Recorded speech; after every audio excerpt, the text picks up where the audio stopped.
My uncle passed away in July of 2015, and my grandparents were devastated by their child's passing.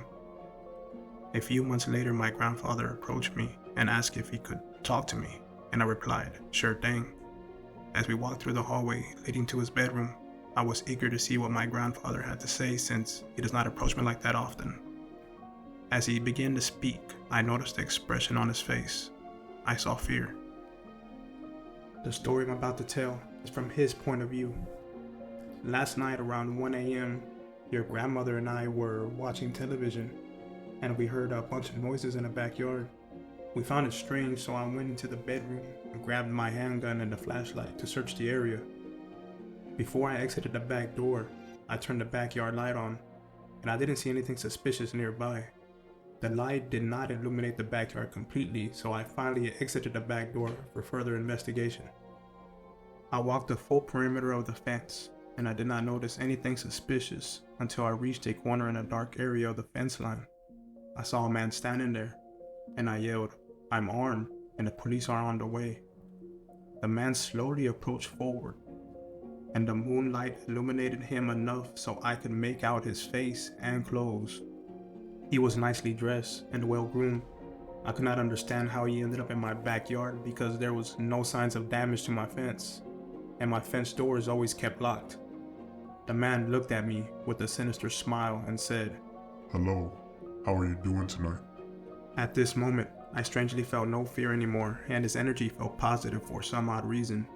So I slowly put my gun and flashlight down, which now that I think of, I never used it to search along the fence line, nor shine it towards him. After a slight pause, I replied, "Do I know you?" He says with the same sinister smile and a chuckle, "Of course you do. I'm the devil." At this moment, I still felt no fear, even with the sinister smile. I also understood that this man did not belong in my yard, but I felt powerless to remove him or myself from the situation. There is a moment of silence for a few seconds, and he says, "I know you lost your son recently. Why don't you use that gun in your hand and commit suicide? This is the best thing for yourself and your son. You could finally spend time with him and rest." The man took a step back, which startled me, and I could no longer see any features, just a silhouette. And that's when it hit me. I ran to the back door entrance, and I could hear yells from the man saying, "Do it! Do it! Do it!" I quickly got into the house and locked all the doors behind me. I put the gun away and sat next to your grandmother while she watched the television. She asked, "Is everything okay?" And I replied, "Yes, honey, nothing to be worried about."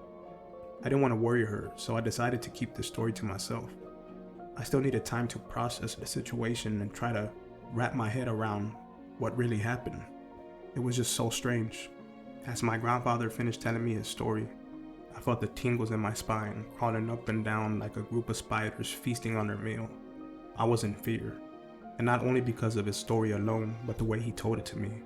I could see the terror in his eyes and in his voice as he spoke. I don't know who this man was or where he came from, but I do believe every word my grandfather told me. You can take the story how you want. I'll allow you to be the judge.